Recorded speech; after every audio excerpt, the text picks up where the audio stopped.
Hai, masih bersama saya, Mr. Z, bicara.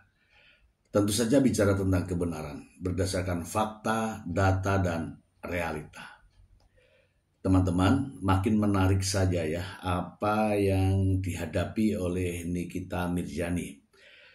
Nikita Mirzani ditetapkan sebagai terdakwa dan saat ini sedang menjalani proses persidangan di Pengadilan Negeri Jakarta Selatan.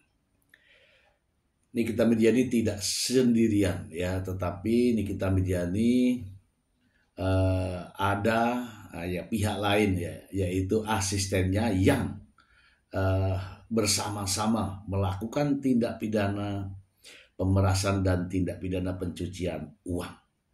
Masalahnya adalah ketika sedang menjalankan proses persidangan, ada hakim, ada jaksa, ada pengacara, ya kan? Namun banyak nih netizen yang membahas ya, termasuk netizen yang mengatakan bahwa Nikita Mirzani bebas. Itu menimbulkan begitu banyak kontroversi ya, karena ini dibicarakan di ranah publik, maka saya juga ingin menyampaikan.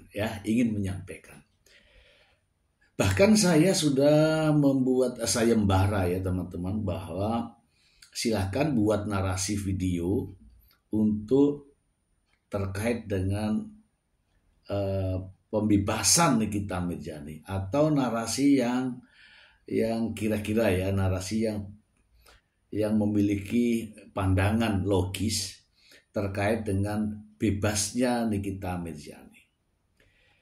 Ya, sulit. Namun saya tetap menghargai, menghormati, dan juga memberikan pandangan lain ya pada mereka ya. Intinya adalah narasi Nikita Mirzani bebas telah dibangun sedemikian rupa di berbagai media. Namun tidak satupun dasar hukum ya yang bisa membebaskan Nikita Mirzani. Teman-teman, ada beberapa praktisi hukum, pakar hukum katanya, atau ahli hukum lah, yang mengatakan apa yang dilakukan oleh Nikita Mirzani itu benar, atau setidak-tidaknya membenarkan sebagian apa yang dilakukan oleh Nikita Mirzani. Tetapi saya melihatnya bahwa cara pandangnya yang berbeda. Cara pandangnya yang hanya melihat dari sudut pandang dirinya, bukan melihat dari sudut pandang orang lain. Saya mencoba ya menggambarkan ya konteks luas dari permasalahan ini. Sebagaimana dakwaan jaksa penuntut umum, yaitu adanya pemerasan dan tindak pidana pencucian uang dengan pasal-pasal yang sudah dijabarkan masing-masing. Ada pasal 27B ya kan, ayat 2, kemudian ada pasal 45 ayat 10, kemudian ada pasal 369 ayat 1, dan juga pasal 3 ya, Undang-Undang Tindak Pidana Pencucian Uang. Ini sudah dirangkai sedemikian rupa, dan pada akhirnya jaksa yakin bahwa menetapkan, memposisikan Nikita Mirzani dan Mail Saputra sebagai terdakwa. Namun ada beberapa ya dari mereka-mereka yang mengatakan bahwa jaksa terlalu ini, terlalu itu. Menurut saya tidak. Justru dari mereka-mereka inilah yang saya mengatakan salah dalam memberikan pandangan, karena dari sudut pandang yang berbeda, bukan dari sudut pandang jaksa, bukan dari sudut pandang fakta, tetapi dari sudut pandang yang berbeda. Saya tidak tahu entah dari mana asalnya, tetapi jelas mereka memandang dari sudut pandang yang berbeda. Saya melihatnya begini ya teman-teman ya. Terhadap kasus yang dihadapi Nikita Mirzani, kita tidak boleh memahami hanya di tengah, hanya di akhir, atau hanya di awal. Tidak bisa. Tidak bisa. Kita harus mempelajari secara kompleks, mulai dari tahap awal, tahap tengah, ya, tahap akhir. Tahap awal di sini mulai adanya perencanaan. Silakan Anda cari ya, silakan Anda cari perencanaannya seperti apa, ya kan? Ada rencana, ada chat-chatan, ya, ada kalimat-kalimat, kemudian ada review, kemudian ada komunikasi antara 1, 2, 3. Ya, saya sebutkan saja, ada komunikasi dengan Dr. Oki, ada Dr. Samira, dan ada Nikita Mirzani. Ini adalah awal ya, awal permulaan ya, perencanaan ya. Ada mereview itu sudah perencanaan. Dari situ kita olah dulu. Ada nggak perencanaan dari mereka? Kemudian dari tahap awal kita masuk ke tahap tengah ya, tahap tengah. Di sini ada bagaimana cara menghubungi, bagaimana Nikita Mirzani dengan Dr. Oki, ya kan? Aku mau uangnya saja, gitu kan sudah ada di situ, oke? Kemudian bagaimana komunikasi antara Dr.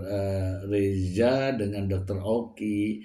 Oki minta tolong, bunyinya minta tolong. Ada orang minta tolong, tetapi di sisi lain ada orang yang ingin mendapatkan uang, kan begitu, ya kan? Nah, bagaimana caranya mengemas ini semua? Dr. Oki mengemas dengan cara memberikan nomor handphone Mail kepada Reza Gladys. Dari situlah mulainya. Dan Dr. Oki juga menyampaikan pada Dr. Reza. Intinya disumpal sajalah mulutnya itu. Dan ada juga perkataan lain antara Dr. Oki dan Nikita Mirzani. Itu digabungkan semua, ya. Jangan hanya melihat di awal dan di akhir. Ada perkataan di situ ya. Dr. Oki mengatakan uang tutup mulut beda, uang kejar tahunan beda. Ini sebagian daripada perencanaan. Teman-teman harus pahami ini ya. Jangan memotong dulu ya, Setelah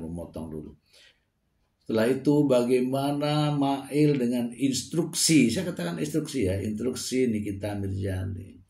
5M anjir. Kemudian ada lagi pernyataannya yang dikemukakan di persidangan, ya kan? Jaksa mengatakan bahwa ini Nikita Mirzani yang mengatakan, di mana Mail? Ini uang bank sudah menunggu, orang bank sudah menunggu. Itu digabung semua. Kemudian barulah kita melihat pada akhirnya. Akhirnya kemana? Akhirnya adalah uang 4 miliar. 2 miliar ditransfer ke developer, ya kan? Kemudian yang 2 miliar tunai. Developer itu apa? Ternyata uang muka atau DP dari rumah milik Nikita Mirzani. Kemudian yang 2 miliar tunai kemana? 2 miliar tunai diterima oleh Mail. Simpel sebenarnya ceritanya. Diterima oleh Mail, kemudian Mail mengatakan diserahkan kepada Nikita Mirzani, dan Mail mendapatkan upah atau bagian sebesar 30 juta rupiah. Tapi di belakang disampaikan bahwa itu 30 juta rupiah berbentuk dolar. Ya itulah, jadi teman-teman pelajari itu. Jadi tidak mungkin ada fakta kalau hanya melihat akhir, tengah, dan awal. Kita harus berbicara konteks luasnya. Oke? Dari tahap awal, tahap tengah, dan tahap akhir. Gitu ya. Nah, teman-teman, dari rangkaian peristiwa itu di tahap awalnya begini, di tahap tengahnya begini, kemudian di tahap akhirnya begini. Paham nggak sih kalau saya ngomong begini? Paham ya kan? Paham lah. Kemudian jangan hanya memotong di tahap sini saja. Jangan. Ini rangkaian peristiwa. Dari rangkaian peristiwa ini muncullah fakta-fakta hukum. Apa fakta-fakta hukumnya? Ada orang, ada barang, ada cara melawan hukum. Ya kan, dengan cara melawan hukum. Ada orang yang mendapatkan keuntungan, itu fakta-fakta hukumnya. Ada orang lain yang dirugikan, itu fakta hukumnya. Kemudian dari fakta-fakta hukum ini, setelah melalui proses hukum, ada yang namanya fakta persidangan. Digabung tuh fakta-fakta hukum, digabunglah dengan fakta-fakta persidangan.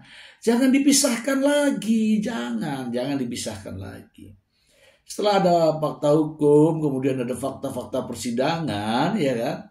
Barulah ada yang namanya Anda bisa menyimpulkan. Menyimpulkan banyak itu, ada ahli-ahli hukum yang kata aja ini hanya melihat satu sisi satu. Bukan begitu caranya.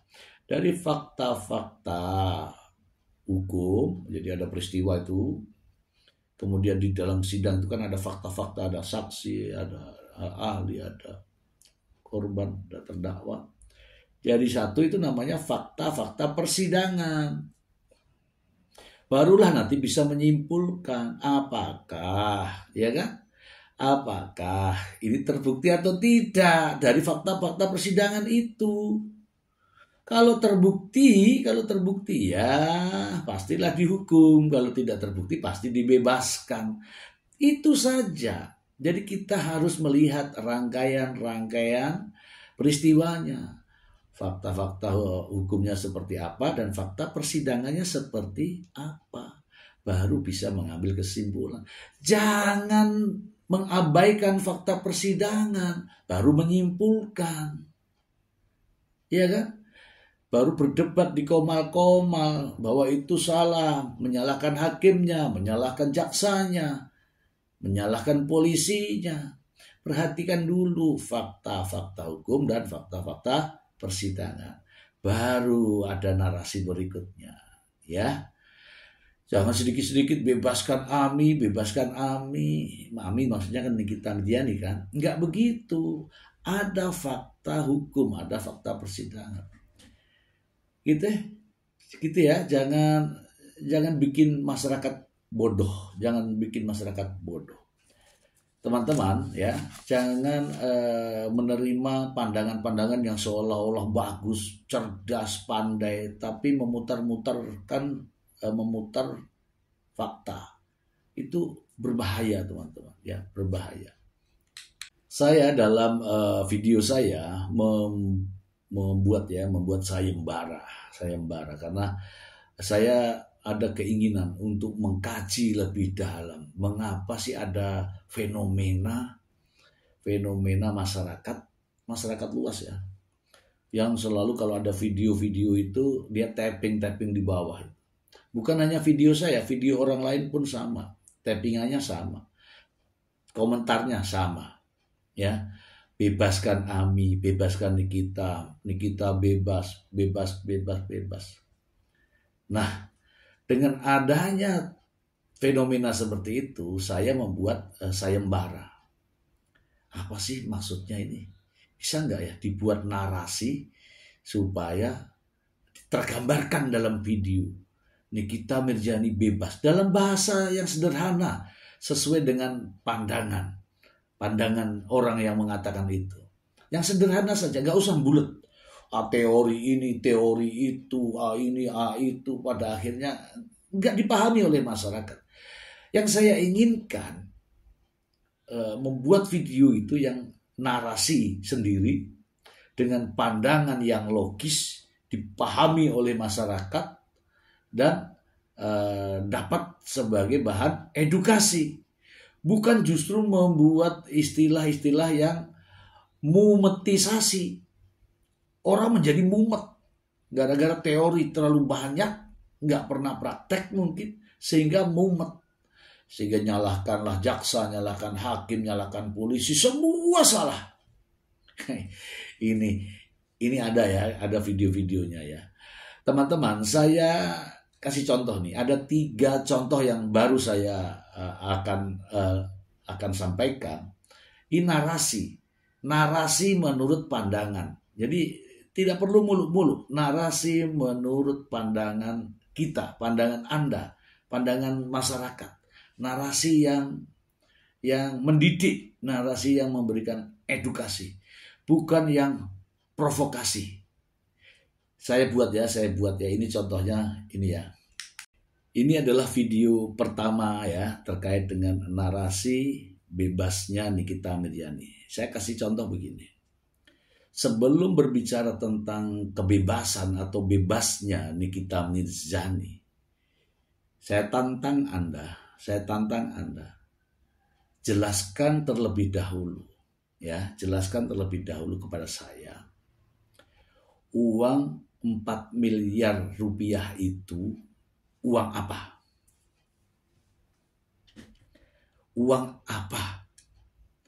Yakinlah bahwa Anda akan menjawab itu uang endorse.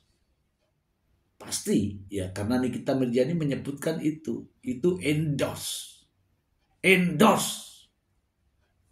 Ya kan? Fakta persidangan tidak ada ditemukan yang namanya endorse. Fakta. Tidak ada fakta persidangan yang mengatakan uang 4 miliar itu endorse. Yang ada hak dan kewajiban antara yang di-endorse dan yang mengendorse. Itu fakta. Mungkin Anda masih mau membawa narasi ini ya, narasi endorse ini ya, dengan bentuk yang muter-muter yang gak jelas. Sudah tahu saya arahnya. Anda, teman-teman semua yang berbeda pandangan, pasti membawa arah endorse ini dengan cara yang muter-muter gak jelas. Saya kasih tahu ya, pastikan saja uang 4M itu uang apa. Yang jelas itu bukan endorse. Kalau endorse itu tidak begitu.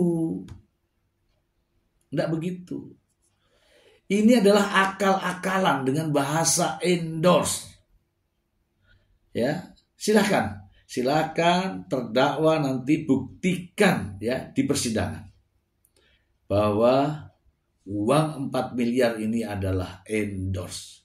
Kalau terdakwa bisa membuktikan bahwa itu uang endorse tanpa embel-embel lain, maka saya yakin terdakwa memiliki potensi bebas dari dakwaan jaksa.